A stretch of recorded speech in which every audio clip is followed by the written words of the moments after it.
సోమవారం అక్షంగా సాయంత్రం ఇస్తాము గుడివారు. దయచేసి భక్తులు గమనించారు. సోమవారం అక్షంగా సాయంత్రం ఇస్తాము గుడివారి వరకు.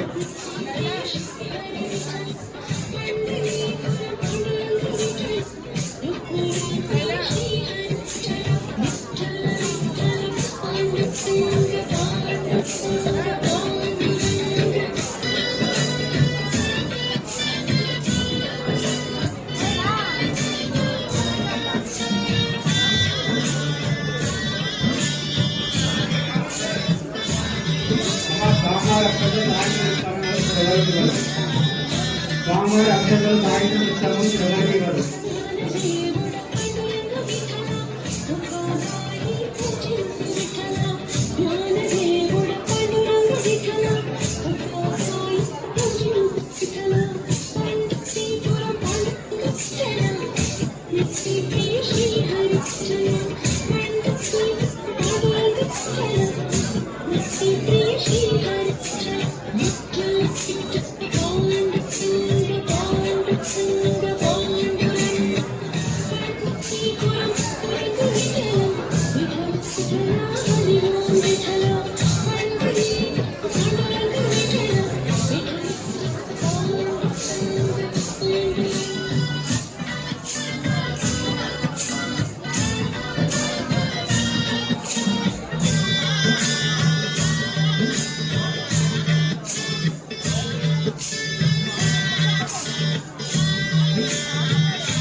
ముందుగా అందరికీ శ్రీరామ నవమి శుభాకాంక్షలు.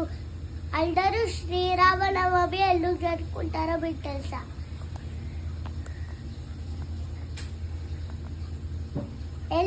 మా డాడీ వస్తారు వినండి.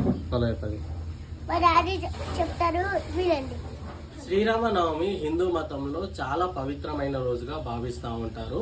అదే విధంగా శ్రీరాముడి జన్మదినంగా కూడా భావిస్తూ ఉంటారు. అందుకే ఈరోజు నవమి కూడా జరుపుకుంటూ ఉంటారు.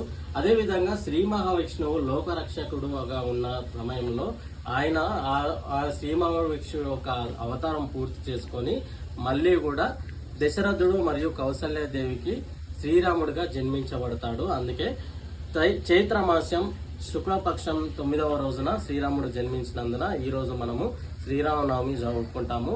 ఇదే రోజున శ్రీరామనవమి రోజున సీతారాముల వారికి కళ్యాణం కూడా జరుపుతారు. సో ఇది శ్రీరాముని యొక్క గ్రంథాలయంలో పురాణ గ్రంథాలయంలో చెప్తా ఉంటారనమాట.